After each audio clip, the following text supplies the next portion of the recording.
네, 강의하겠습니다. 자, 오늘부터는 이제 아주 그 풍수에서 상당히 중요하죠. 그 입수입니다.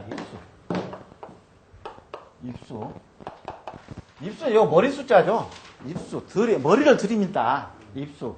그러니까 우리가 쉽게 풍수란 거는 쉽게 우리가 배워야지. 이 책만 보게 되면 입수가 도대체 무슨 건가? 이거는 뭐냐면은 쭉 오던 용이 혀를 짖기 전에 마지막으로 머리를 들이미는 걸 입수라고 한다. 그 얘기예요. 그러면 입수룡이 이제 처음에 나오죠. 그러면 입수룡이 뭐냐? 입수가 뭐고 입수룡이 뭐냐? 틀리죠? 입수가 있고 입수룡이 있어요. 입수룡이. 물론 입수룡은 다 용으로 이렇게 표현됩니다. 현재 우리가 그 간산을 가더라도 오래된 그 상객들 얘기를 들어보면 용이라는 얘기를 많이 써요. 용. 물론 그 혈장에서 용이라고 쓰게 되면은 요거는 무조건 입수라고 보시면 돼요. 입수. 그러니까 용자 있고 용혈이 있어요. 그러면 뭡니까? 우리가 풍수에서 지금 현재 주도하고 있는 거는 내가 몇 번 입이 아프다 설명했죠. 용혈 사수가 용혈 사수가 있는데 이게 형기입니다. 이거 다 나오죠. 자, 여기서 주산서 여기까지 오는 거는 다 용입니다. 용이죠. 그 혈은 요게 혈 아닙니까? 혈. 이게 혈이죠. 그 다음에 사는 이게 사객이에요. 이게 이거 현무도 사객이 되는 거고 뒤에 이 현무도. 물론 후룡이니까 현무는 혈을 낳아준 하나의 보호사죠. 보호사지만은 이것도 사격으로 본다는 얘기예요. 그러니까 무슨 얘기냐면은 물론 우리가 용론을 배울 때에 태조사서부터 나오고 그다음에 중조산 걸쳐서 이렇게 쫙 용이 흘러오죠. 수백 리를 이렇게 걸쳐서 흘러올 때에 그다음에 주산을 낸단 말입니다. 그러면 태조산의 영양도 봐야 되고 중조산의 영양도 봐야 되고 주산의 영양도 봐야 된다. 그 중에서 뭐가 중요하냐 하면은 주산이 중요합니다. 주산은 직접 수만 갈래의 그 용들이 행용을 하는데 주산이라는 건 뭡니까? 바로 이 혈을 낳게 해준 보호를 해주는 아버지. 이거를 부모상이라고 합니다. 그래서 아버지와 같은 부봉이다. 이거를 부봉이라고 씁니다. 그러니까 아버지와 같은 산이. 그 다음에 주산은 우리가 풍수 용어로는 뭐라고 그럽니까? 소조산. 작은 할아버지 산이다 이렇게 하죠. 주산을. 근데 주산이 왜 중요하느냐? 아무리 태조산, 중조산이 출중하다 하더라도 이 주산이 깨져져 해버리면은 혈도 깨져져 한다. 그래서 그 영향이 큰 태조산, 중조산보다도 우선 혈에서 중요한 거는 바로 주산, 현무봉이 중요하다. 바로 내 측근에서 나를 지금 현재 어떤 길을 불어넣고 있는 이 산하고 현무봉이 중요하다는 얘기예요. 그러니까 우리가 백두산에서 실적으로 어마어마한 행령을 이렇게 백두산을 타고 쫙 이렇게 내려오죠. 이거는 몇 리입니까? 수천 리를 끌고 내려와요. 이게 백두산에서. 그러면 그런 용맥에서 가지를 치고 또 가지를 치고 계속 가지를 치면 내려가죠. 그러면 무슨 얘기냐면은 물론 이 대간령이라 해가지고 이거를 내가 지난 시간에 설명했죠. 간령. 이 간령이 중요하죠. 간령이 중요하지만은 실질적인 현재 우리가 우리 조상묘가 있고 내가 집터가 앉아있는 데는 그건 간령에서 벗어나 있어요. 다 새끼치고 이렇게 요리 새끼치고 쫙 이렇게 지룡해가지고 현재 우리가 등을 대고 있다고 지룡에다가. 그리고 이 간룡은요 원체 힘이 강하기 때문에 간룡에서 혈을 맺지 않습니다. 간룡은 나를 낳아준 얼마만큼의 영향을 가지고 있느냐 그것만 우리가 보는 거지 간룡에서 혈을 차리려고 해서는 안 돼요. 물론 간룡의 끝자락이 보통 산이란 거는 이렇게 높게 오다가 쫙 떨어지죠 이렇게. 그러니까 여기는 간룡이에요. 대간룡이에요 이게. 쫙 평야지로 끌고 오다가 이거는 물론 간룡에서 나눠지는데 이거를 뭐라고 합니까? 이거를 실질적인 그 이거를 정룡이라고 합니다. 정룡. 정룡이고, 이거를 뭡니까? 이게 간룡이에요. 이게 간룡이라고. 그리고, 여기서 보게 되면은, 이렇게 나눠져가지고, 내가 예를 들어서 여기다가 혀를 이렇게 맺죠. 여기다가 내 조상면을 썼어. 그러면은, 용이 이것만 있습니까? 여기서 쭉 내려간 거 있고, 여기 내려간 거 있죠. 그런데, 여기서 중심으로 내려온 용. 이렇게 쭉 이렇게 퍼져서 내려가고, 여기서 청룡이 있고, 또 백호가 있고, 내려가죠. 그런데, 여기서 중출로 내려온 용에다가 내가, 내 집터가 있거나 조상묘를 쓰게 되면은, 엄청난 기가, 이 정룡 쪽으로는 기가 엄청나게 많이 들어와요. 근데, 방룡, 이거는 하나의 방룡밖에 안 돼요. 여기서 갈라진 방룡밖에 안 돼요. 중심용이 아닌 격가지용. 물론 방룡도 지룡입니다. 지룡. 그러니까 방룡에서도 어떤 혀를 맺어요. 맺지만은 중심용의 요거를 중추라고 하나. 중추이다 그러고 정룡이라고 그러고. 그래서 이런 용이 엄청나게. 그래서 이게 주산에서도 여기는 그림이니까 우리가 이제 풍수로 그림이니까 그렇지. 여기서도, 이 주산에서도 또 새끼를 막 치겠죠. 여러 가지. 산이라는 거는, 이제 내가 항상 도봉산이나 한악산 올라가서 능선을 밟아보면은, 밑으로 내려가는 자락이, 가닥이 엄청 많아요. 능선에서 이렇게 나눠져 있는 가닥이 많아. 이게 능선 여기는, 요거를, 우리 신경전, 요거를, 능선은 뭡니까? 비가 오면 요리도 나가고 이렇게 나가죠. 양쪽으로. 이거를 분수령입니다. 분수령. 그리고 영자를 쓴다고 온 거는 내가 뭐 때문에 쓴다고 그랬죠? 엄청 높은, 이렇게 대관령에서는 용자를 써요. 영자를 쓴다고. 대관령에서. 영자를 써요. 고결영자. 그러니까 여기는 뭐가 되죠? 여기는 분수가 되죠. 분수란 말은 뭔 얘기냐면은, 물이 능선으로 이렇게 물이 막 이렇게 떨어질 때에 물이 양쪽으로 갈라지죠. 한쪽으로만 요쪽으로만 물이 능선에서 이쪽으로만 나갑니까? 요 양쪽으로 나가죠, 물이. 비가 떨어지면 양쪽으로 흐르죠. 그래서 분수령이라고 한다고 해요. 자, 봅시다. 여기서 태조산에서 중조산으로 해가지고, 여기서 태조산에서 막 가지를 치죠, 이렇게. 수만 가지를 쳐. 여기서 또 수만을 치고, 또 내려다가 계속 가지를 치면서, 여기도 가지를 치고 그러죠. 그런데, 이 혀를 맺고 있는 이 산의 영향을 보려면은, 우선 주산이 얼마만큼 힘이 있냐, 그거를 보는 거예요. 주산 자체. 근데 주산이 파쇄가 되거나, 단용이 되어버리거나, 절각이 되어버리거나, 그렇게 되면은, 이 혈에도 영향을 받는다. 이 혈도. 그래서 우리는 풍수를 공부할 때 항상 산으로 보지 말고 무기질인 산으로 보지 말고 항상 어떤 생명체가 있는 용이다. 이게 용은 뭡니까? 꿈틀꿈틀한 사람. 용이다 한 거는 뭔 얘기냐면은 이 산맥 자체가 용의 형세로 엄청난 율동을 하면서 내려오기 때문에 용이라고 그런 거예요. 그리고 우리가 정의에서는 산을 양이라고 합니다. 양이라고 그러죠, 산을. 근데 풍수에서는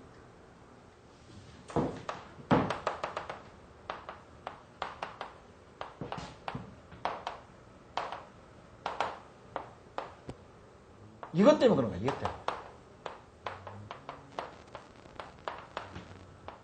양중, 음중, 유양. 양중. 그러니까 우리가 태극에서 어떤 기가, 이제 무국에서 태극으로 들어오죠. 이 우주 만물이 탄생이 직전에 혼돈의 시대가 바로 태극이에요. 이게 무국에서 태극으로 와서는 무국은 아예 형체도 없어요. 조용한 아주 정체된 그런 상황이야. 우리 지구가 이 상생이 되기 전에. 그 다음에 태극은 뭡니까? 혼돈의 시대라고. 뭔가 꿈틀꿈틀해. 그 다음에 양이가 되죠. 양이는 뭡니까? 비로소 음과 양이 이루어지면서 만물을 형성하게 되는 거예요. 그러니까 음과 양은 상대적이 아니다. 양은 양이고 음은 음이다. 이게 아니다고 그랬죠. 항상 양 중에 음이 있고 음 중에 양이 있다. 그래서 어떤 그 기의 생생 돌아가면서 음은 양을 만들어내고 양은 음을 만들어내고 계속 그러면서 이 만물의 이 영고성생 세하기도 하고 성하기도 한다. 그런 뜻이에요. 그래서 이것 때문에 음중유양 양중음 때문에 산은 형상 그대로 산은 움직이질 않지 않습니까? 실제 우리가 용이라고 가정만 해놓고 이렇게 변화를 주는 그러니까 산은 변화가 많고 기복 굴곡 그 다음에 이 일을 해야지 힘차게 막 그 율동감을 주는 산이야만이 엄청난 기가 생성이 되는 거고 물은 동이죠. 종 물은 양이죠. 물은 양이면서 양은 뭡니까? 동이죠. 동이란 말이에요. 동이 요거는 본래 성격이 움직이는 게 물인데 이게 양 아닙니까? 양이고 동이죠. 근데 이게 양중 유음이 되려면 조용해야 되죠. 여기를 요 두세를 갖추려면 양중 유음이니까 양이 물 아닙니까? 양 중에 유음 그러니까 음은 뭡니까? 산처럼 조용해야 한단 말이에요. 그래서 대강수나 바다 큰 바다를 앞에 놓고는 혀를 맺지를 못한다라는 얘기가 바로 그런 얘기. 물은 항상 조용히 하고 물은 가는 둥 마는 둥 해야 돼요. 동이 도리어 동 플러스 동은 뭡니까? 동 플러스 동은 발광이죠. 발광. 응? 움직이는데 또 막 움직이면 발광 아닙니까? 근데 이건 아니에요. 반대로 우리가 해석해요. 산은 음이니까 음중 유양이니까 변화를 주고 움직여야 되고 물은 양중 동중 움직이는 것 중에 음이니까 조용히 흘러야 된다. 그래서 물소리가 짤짤짤짤 흐르는 묘는 뭐라고 옛날에 지가서는 옛날 지가서 나오냐면 곡소리가 항상 들릴 거다 그랬어. 물소리가 들려서는 안 돼요. 음택에서 짤짤짤짤 흐르는 물소리가. 지금 이게 보게 되면 이제 부정골에 가게 되면은 이석경 선생 부모 묘가 위에가 있고 이석경 선생 묘가 아래가 있어요. 근데 이석경 선생은 내가 아주 기본적으로 이석경 선생 묘는 그렇습니다. 상당히 높고 아주 인열다 해가지고 천인지라고 그때 내가 설명했었죠. 혈은 이제 이게 또 나오죠. 산이 이렇게 있으면은 이게 천, 인, 지 밑에 쓴 건 지열이고 요거는 인이고 이건 천이고 천열, 인열, 지열 이렇게 그러죠. 제일 위에는 천열이고. 근데 이석기 선생은 요 정도 돼요. 요 정도. 이게 여기 위에가 아니니까 여 이상이 아니고 그러니까 이거를 인열이라고. 인열에 있어요. 근데 상당히 높죠. 인열이니까 일단 밑에는 마지막 끝자락 쪽은 용의 끝자락 쪽은 낮지만 그런데 뭔 얘기냐면은 여기서 이렇게 써야 될 이렇게 높게 썼던 이유가 뭐냐면은 요게 급락을 해버려요. 여기서부터. 그러니까 여기는 못 쓰죠. 여기서 혀를 맺고 끝나버린 거야. 그러니까 현기적으로 그래요. 현기적으로. 여기서 쓰는 이유가 이석경 선생이 사실 뭡니까 오성하고 이 한음은 나이 차이가 한 30살 차이에 났어요. 그러니까 이양보이가 나이가 많습니다. 이양보이가 4살인가 나이가 많은데 같은 친구처럼 지냈어요. 또 어렸을 때부터 자라기를 같이 자랐기 때문에 한 동네에서. 그러니까 뭐죠? 이렇게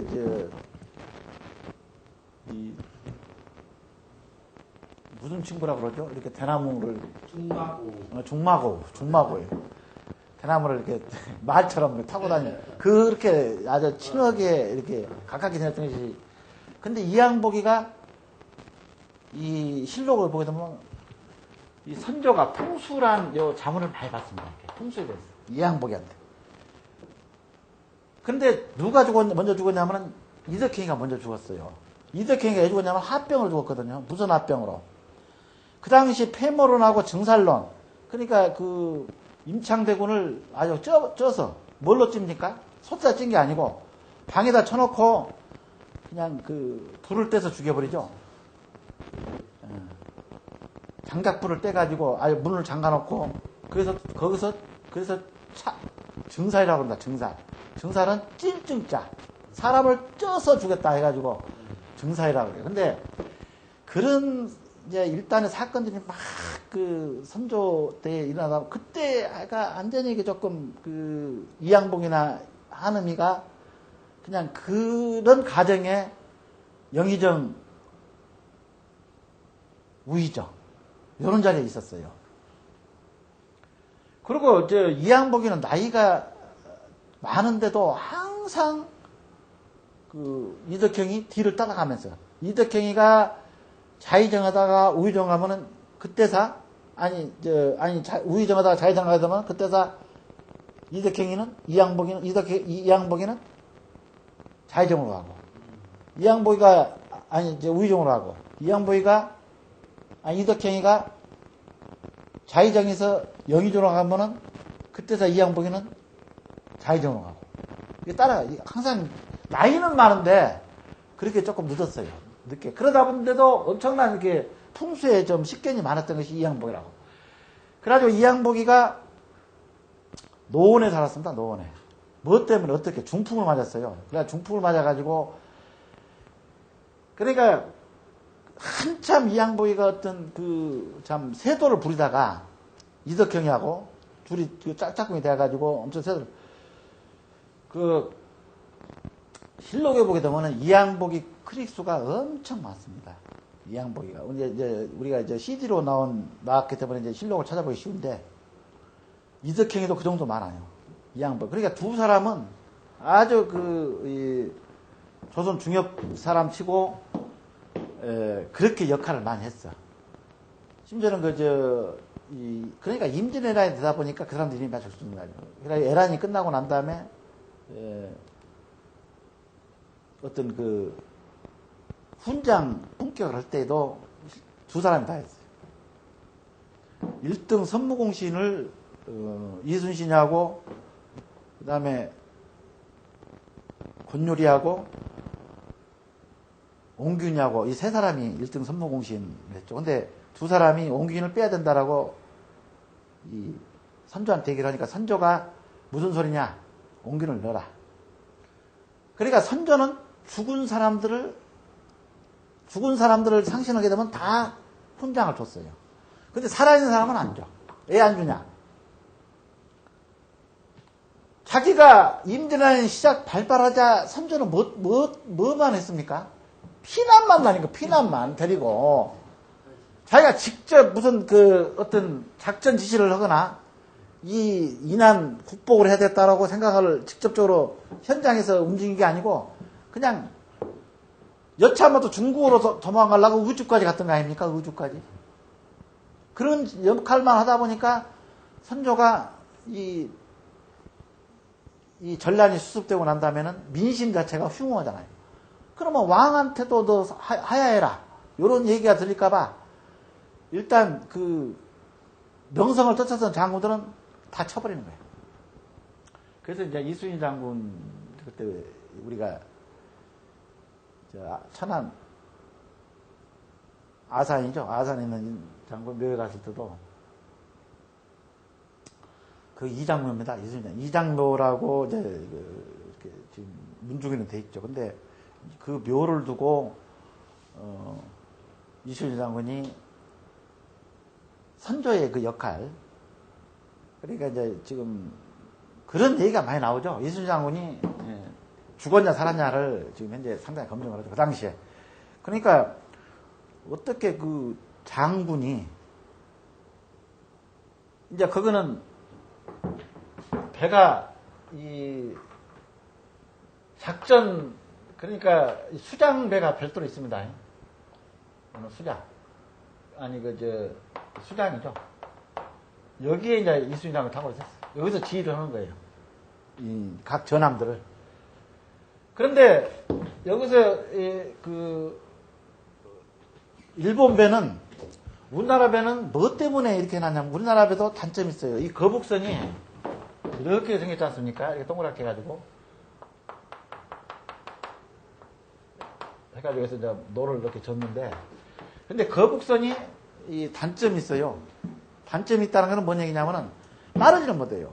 위에 원체 이거를 덮어놨기 때문에 따르지를 못해요. 근데 이렇게 한 이유는 뭐냐면은 거북선이 나온 이유는 뭐냐면은 뭐 일본 전하면 옥선이다 해가지고 꼭 집처럼 생겨서 집처럼 일본은 예 그런대로 빨리 치고 빨리 도망가야 돼요. 이렇게 생겼어. 배가 이렇게 생겼어. 옥선 지복자 써가지고 그러니까 무슨 얘기냐면은 배가 가봐야 되겠죠. 배가 이렇게 무겁기 때문에 도망을 빨리 못 가. 그러니까 그 당시는 일본 내국을 보게 되면은 육군만 이렇게 상당히 강했지. 요거는 해적들 배. 수군은 실적인 힘을 못 썼어요. 그러니까 해적들 배를 동원을 한 거야. 우리나라 들어올 때. 그러다 보니까 치고 빠지는 식으로 여러분들은 약탈을 하고 그러니까 여러분들은 상당히 좀 야만적인 싸움을 해도 우리나라는 좀 그래도 어떤 격을 두고 싸움을 하는데 얘들은 무조건 약탈이에요. 그런데 우리 배도 당초에 우리 배도 이런 식이었죠. 옥선은 아니었지만은 그래도 그런 식이었는데 여기다가 이렇게 창을 안 박고 그렇게 되면 여러분들은 상당히 무시한 놈 돼가지고 일단은 배에 되게 되면 무조건 올라와요. 배로 해가지고 거기서 다 약탈해버려. 근데 그거를 우리나라는 못해. 이 일본 수군 장점은 딱 같이 맞대놓고 이 육박전을 잘해요. 그런데 이순신 장군이 이거를 안 씌워놓게 되면은 우리가 전체 이렇게 좀 당하게 생겼으니까 이제 거북선들 이게 단점은 따르지를 못해. 그러니까 여러분들은 엄청 빨라요. 도망가는 데는 아주 선수야. 가벼워가지고. 근데 이제 그런 여러 가지 연유가 있었는데 여기서 보게 되면은 지금 아까 이석경 선생이 상당히 임진한테 역할도 많이 했지만은 실질적으로 이석경 선생 장사에 참여했다는 것이 이항복이가 이제 폐모론이나 이런 것이 막 들고 일어나니까 실적으로 이제 노원으로 들어가 버리거든요. 그런데 노원에서 술만 먹다 보니까 중풍이 걸려버려요. 그러니까 이항복이가 거기에 얼마만큼 우정이 강했냐면은 이항복이가 쫓겨나니까 조정이 쫓겨나가지고 이제 탄원서를 넣었다가 쫓겨나버려. 이첨이죠, 이첨. 이첨이가 완전히 다 정권을 장악하죠. 그런데 장례를 요걸 이석기가 죽으니까 장례를 참석을 했어요. 장호원인가 아마 그럴 겁니다. 강준가 장호원인가 모르는데 그쪽이에요. 근데 그걸 참여를 했어. 근데 그렇게 풍수에 해박한 사람이 이거를 이석형이 요 산소를 모르겠습니까? 요 장례를 치를 때 갔다 온다면 다 이걸 다 보고 왔을 건데 근데 지금 보게 되면 이제 우리가 산수동보다 해가지고 항상 물은 이 물이란 건 산을 따라가죠. 자, 이쪽 능선. 그럼 여기는 계곡이 형성되죠. 이렇게 돼 있으면 물은 항상 산과 산 사이를 이렇게 따라 들어가죠. 산과 산 사이를 흐지않았어요, 물은. 산도 가고 물도 간다 해서 이거를 산수동구라면 산수동. 산수동구. 그러니까 요거는 뭔 소리냐면요. 우선 우리가 산이 용현이 우선이니까 산을 먼저 얘기합니다. 그러니까 음은 요 산은 뭡니까? 요거는 음이죠. 음은 바로 여자예요. 여자가 가니까 머시면서 따라간다는 얘기예요. 이 물이 산을 붙어가지고 같이. 그러니까 물과 아까 뭐냐면 이제 교구라고도 이제 씁니다. 교구. 교구란 거는 이렇게 쓰는데. 교구라고도 쓰는데 교구는 무슨 얘기냐면은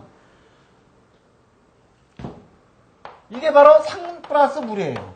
그래서 산은 뭐냐면은 산은 요거는 부녀 아니 부녀자 요거는 남정네 이게 요 둘이 합쳐져야지 바로 풍수의 음양이 상배돼 가지고 요런 혀를 맺는다. 그러니까 여기에 물이 없으면은 혀를 맺지를 못하죠. 계속 용은 앞으로 나가겠죠. 물 때문에 딱 중지를 하고 있는 거죠. 물 때문에. 그래서 지금 이제 이게 우리가 이제 여기서 중요한 거는 이제 아까 얘기했던 그 주산이 나를 놔줘 직접 이 혀를 찍은 주산이 상당히 조금 그 영향이 있어야 되고 그 다음에 현무봉도 이제 근데 현무봉이 없는 경우도 많습니다. 오다가 주산에서 바로 지금 우리 그 북한산이 아니 한양 전국이 그렇죠. 지금 현재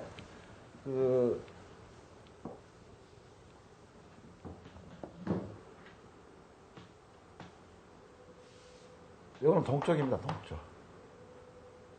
여기가 이제 이렇게 파쇄됐죠. 여기가 이제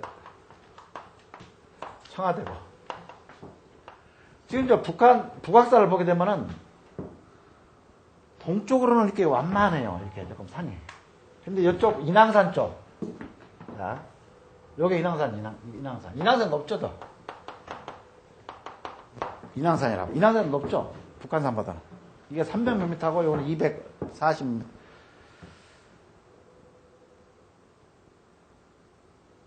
그러니까 동쪽은 좀 완만해요. 근데 서쪽은 이거는 험준호죠. 여기가 뭐냐면은 여기가 건방이에요. 건방. 이게 우리 여기는 이제 청와대는 상관이 없습니다. 옛날에 여기서 치게 되면은 바람이 이 계곡과 계곡 사이를 치고 건해풍이 이렇게 불어들어요. 불어들면은 여기가 뭐죠?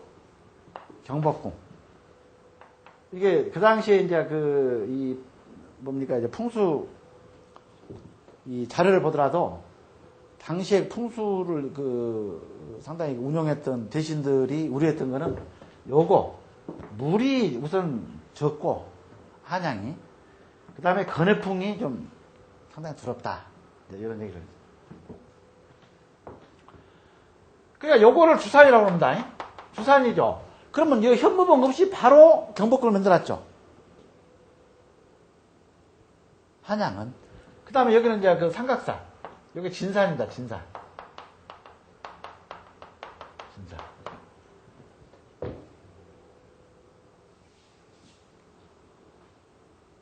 그 삼각산은 뭐죠?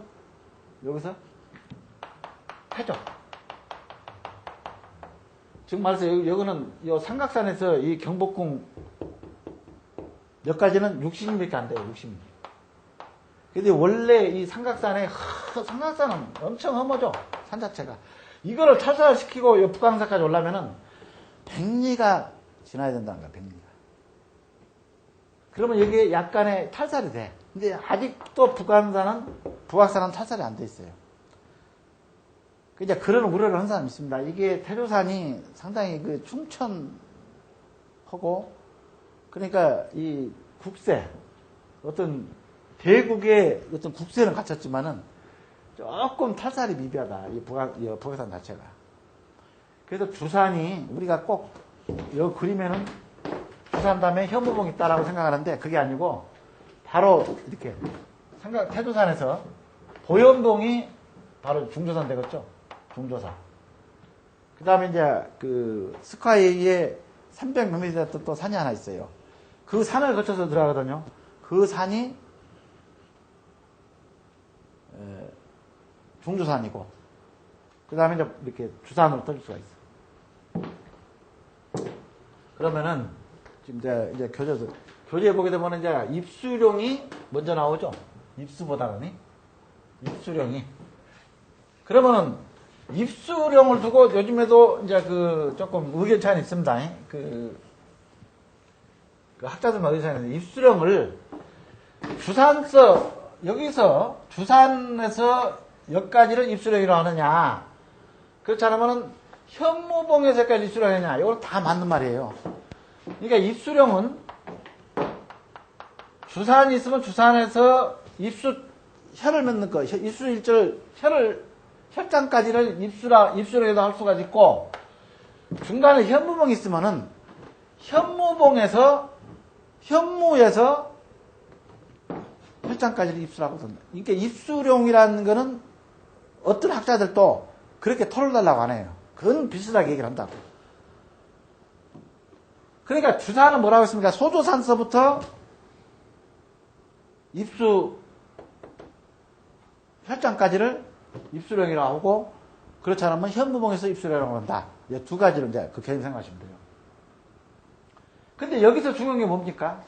지금 현재 입수가 된다는 건, 입수가 이제 지금 중요하죠. 우리가 제일 지금 현재 풍수에서는 입수가 중요한데, 자, 현무봉에서, 여기 현무봉이 있어요. 그러면 이렇게 쫙 이렇게 변화를 주고 오죠. 그러면은 현무봉에서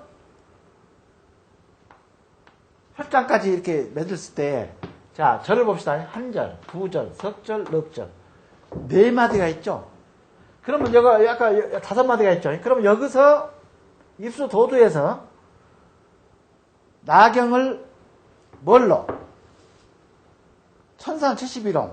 그러니까 이 뒤쪽, 이건 뒤죠. 후죠. 그래서 요거를 혈 뒤에 있다 해가지고 요를 후룡이라고 합니다. 후룡. 이 자체가 용이니까, 용 자체가. 그러면은 요게 입술절이죠. 자, 1절, 2절, 3절, 4절, 5절, 6절. 이렇게 되죠. 여기까지. 현무봉까지 끝까지 올라가는데 입수가 6절 있다. 그렇게 얘기를 하는 거예요. 절을 따라서. 그러면 입수는 이렇게 좌우 굴곡만 한 것이 입수냐? 그게 아니에요.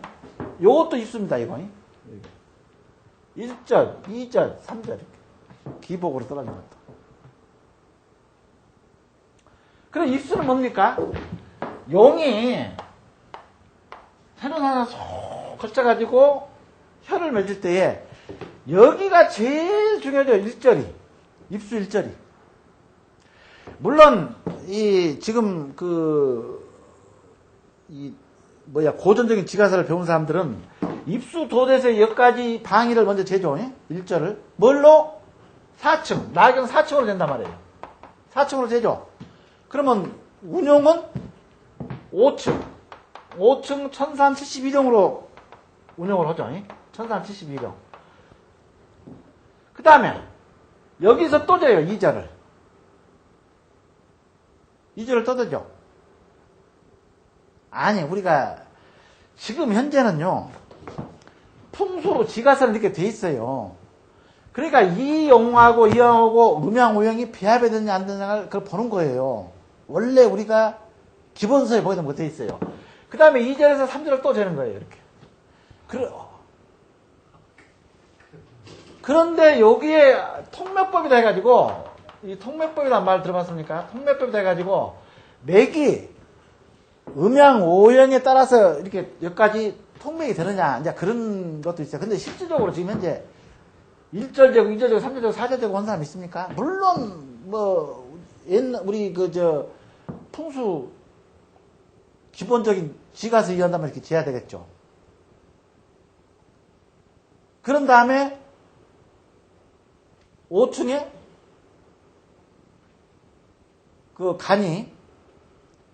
간이 병이나 경자로 들어간 대로 떨어져야 돼요. 병이나 간자로. 그래야지 이게 나경법에 의한 생명이 되는 거라고.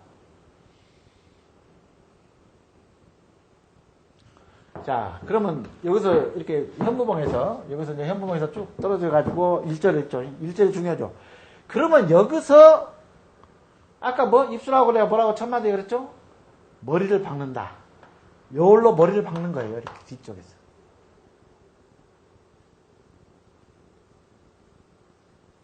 그래가지고 요 음맥을 타고 쭉 갔다가 입수 도두는 뭐냐? 여기 입수 도두는 이 복종, 그러니까 이 종을 엎어놓은 것처럼. 그 다음에 아미사다 해가지고 이렇게 아미사. 그 다음에 팔자미사다가 이게 팔자미사. 이 전부가 이런 식으로 이가 여기가 좀 볼록해야 돼. 이게. 입수 도두는. 그래서 일반적으로 입수 도두라고 한다면은 생지에서 이런 땅을 차지한다는 얘기예요. 근데 지금 보게 되면 입수 도두가 없죠. 지금 구묘 간사하다 보면 없으니까 대부분이 이제 이렇게 사상을 쌓고 이렇게 봉분을 이렇게 짓죠. 사상을 이렇게 쌓을 거야, 이렇게. 그 다음에 이제 용이 이렇게 들어온다 한다면은.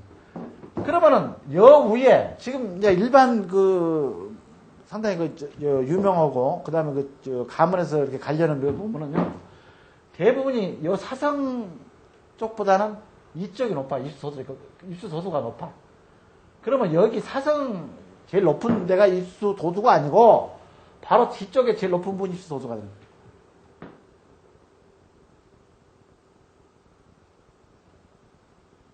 그럼 여기에 뭐라고 그랬죠?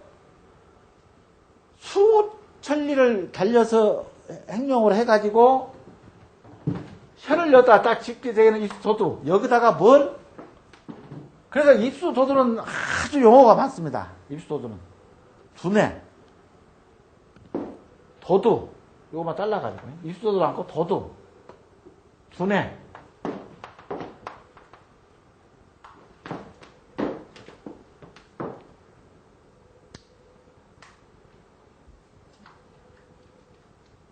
두뇌. 그 다음에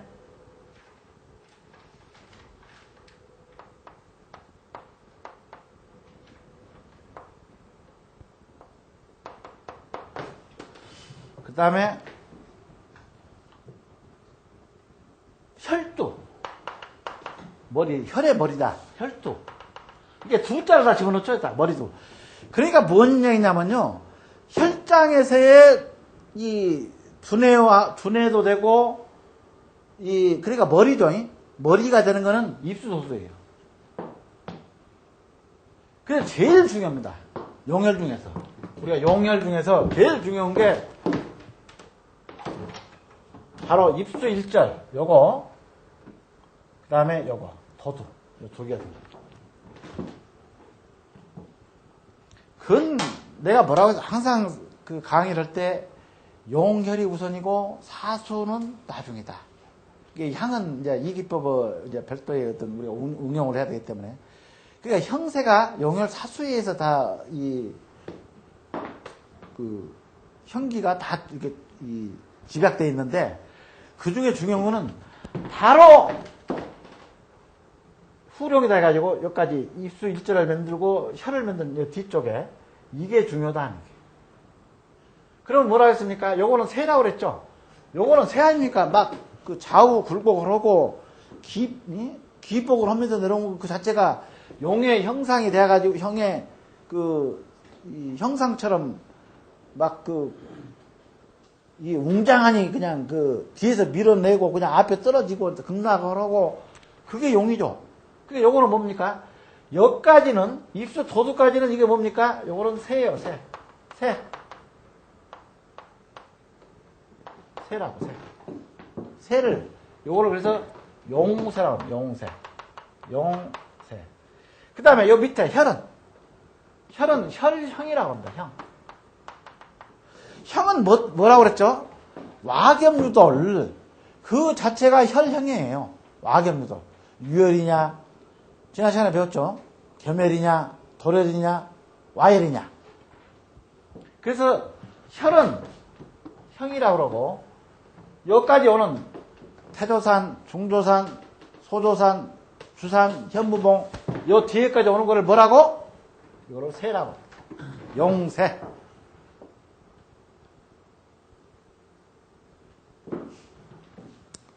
근데 여기 또 얘기가 나오죠.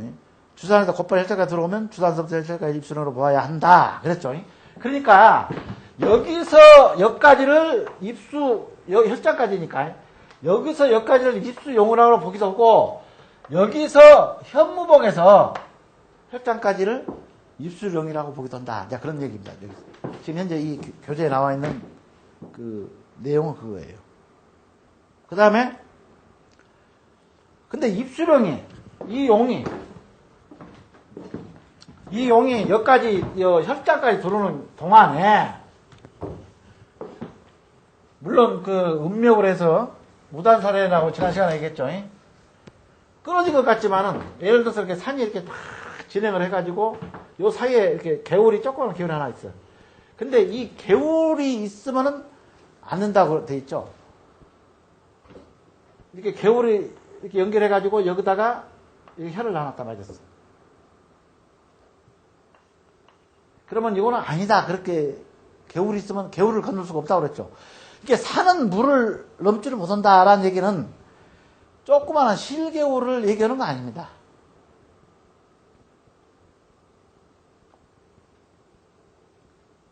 웬만큼 이렇게 물이 그래도 절절절 흐르는 어떤 개천 형식을 갖춰야지 그거를 넘을 수가 없다는 얘기지. 맥이 무슨 개울 이게 산과 산 사이에 이 개울을 이렇게 조금 이렇게 타고 흐른다 해서 이 계곡 물이 흐른다 해서 요거다가 요거는 연맥이 안 돼 있다 그러면 안 됩니다. 요거는 연결이 돼 있는 거 이렇게. 이제 예를 들어서 우리가 이쪽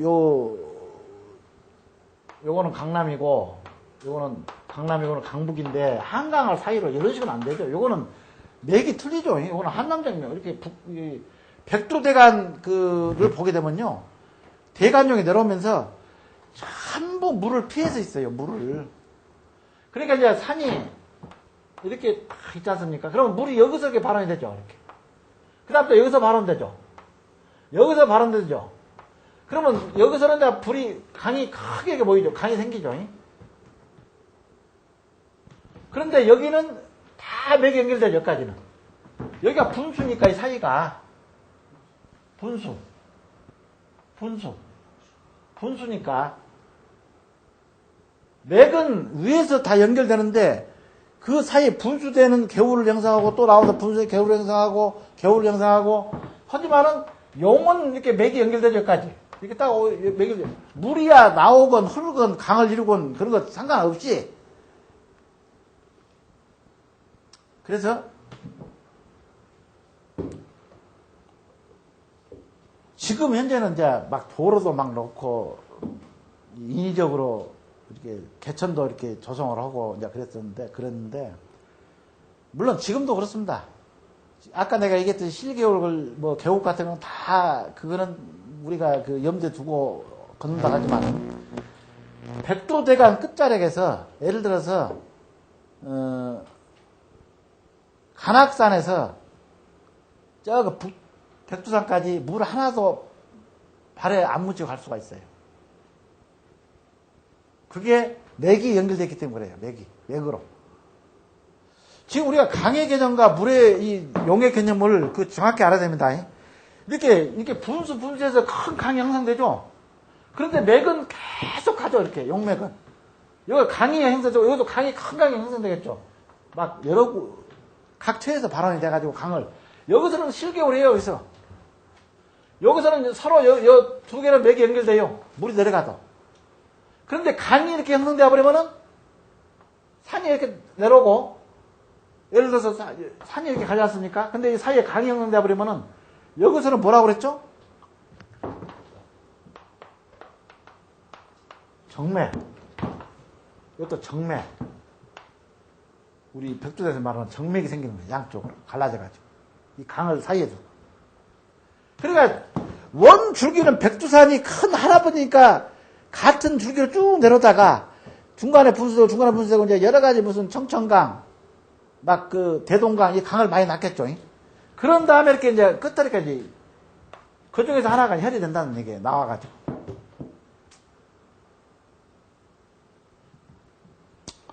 이제 여기 나와 있죠. 거기서 이제 단맥이 되거나 개울 도로동으로 단맥이 되거나 직룡으로 들어오면 안 된다. 직룡은 뭐죠? 직룡 글자 그대로 고도 찍자. 그냥 용이 이렇게 좌우 굴고 기복을 하면서 이걸 해야 되는데 그냥 쭉 물론 이제 역량 있는 직룡이 있습니다.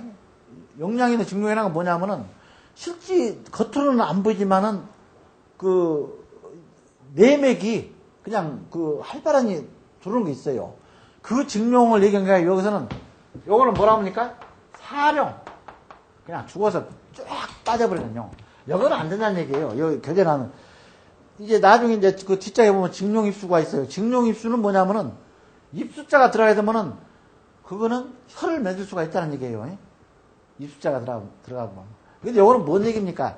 요거는 직룡. 직룡이면 안 된다. 그냥 쭉 그냥 뻗어버리면 나 몰라라 하고 그냥 일자로 쫙 뻗어버리면 안 된다. 이건 사령이다. 생룡이 아니고. 그 다음에 이제 여기 단맥. 단맥은 글자 용단이라고 있죠. 내가 용단이라는 말은 그때 그 간상 가서도 많이 쓰고 그랬는데, 용단은 뭡니까?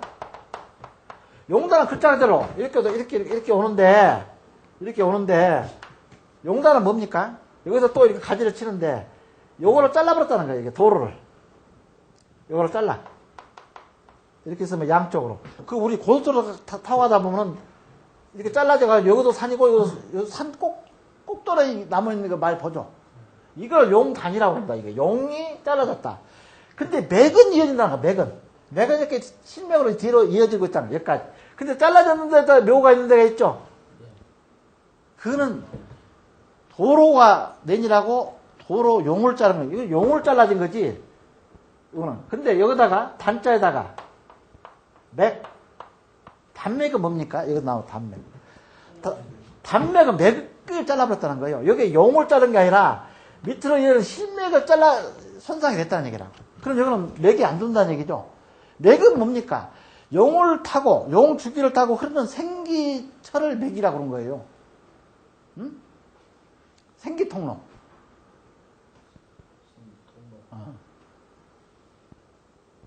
그 다음 맥이, 우리 그 몸에도 엄청난 많은 이게 동맥과 정맥이 있어가지고 핏줄을 흐르고 막 실핏줄 같은 거 흐르죠.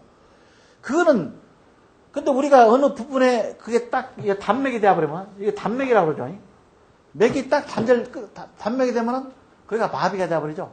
그러니까 혈이 안 들어가는 거예요. 혈을 활동을 하다가 이렇게 맥이 연결돼가지고 활동 중인데 맥까지 잘라버리게 되면은, 그래서 일본 아이들이 뭔 머리를 쓰냐면 처음에는 이렇게 혈처를 찾아가지고 철침은 한 2m가 됩니다. 지금 철침을 이게 일반인들한테 이렇게 볼 수 있도록 한 데가 많아요. 옛날에는 독립기념관이죠. 천안에는 거기도 철침을 이렇게 쫙 해놨어요. 근데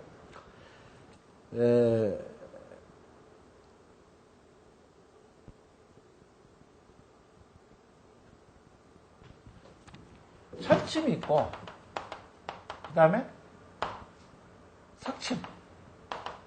석치라는 얘기 들어봤습니까? 석침.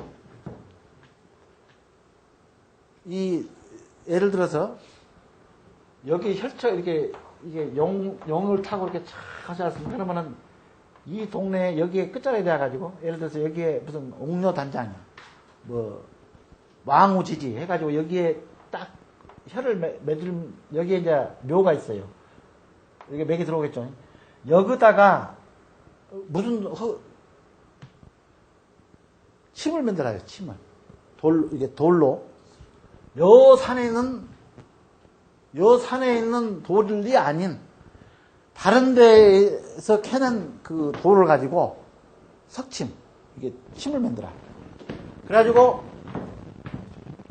여기를 팝니다. 이렇게 쭉 이제 드릴로 파든지 파. 그래가지고 그러니까 무슨 얘기냐면 요 산을 긁을 수 있는 요 산에 예를 들어서 이제 그런 애도 있어요. 이게 요 산이 하산이야. 근데 여기 수산이 있어. 이 옆에. 수산에서 돌을 캐가지고 요거를 석침을 만들어서 이거를 그 산의 돌로 요거를 맥이 들어오는 맥을 항상 그 봉을 통해서 이렇게 들어가죠. 옆에 사맥으로 안 들어갑니다. 맥은. 항상 그 용맥을 따라서 일단은 산이 이렇게 가다가 높아지면 제일 정상을 넘어서 가요. 그러니까 요 부에다가 그 석침을 때려 받는 거예요. 그 철침이고 석침이 있고. 용맥까지 차단이 됩니까? 그러니까 뭔 얘기냐면 하나의 이제 주술적이죠. 주술적. 그 보게 되면 전에 이순신 장군 묘에서 52개 칼이 나왔었죠. 10칼이. 그거는 다 주술적이에요. 실제 봉분의 방단에서 맥이 끊어지겠습니까? 그래. 아니죠. 근데 이제 그건 하나의 주술적인 힘이 있어요. 너 이순신 장군 칼을 박은 사람이 주문을 내오는 거예요. 당신한테 고통을 주기 위해서 내가 칼을 박았다. 봉분을 뺑 이렇게 쓰면 이거를 아주 52개를 내가 다 박았으니까.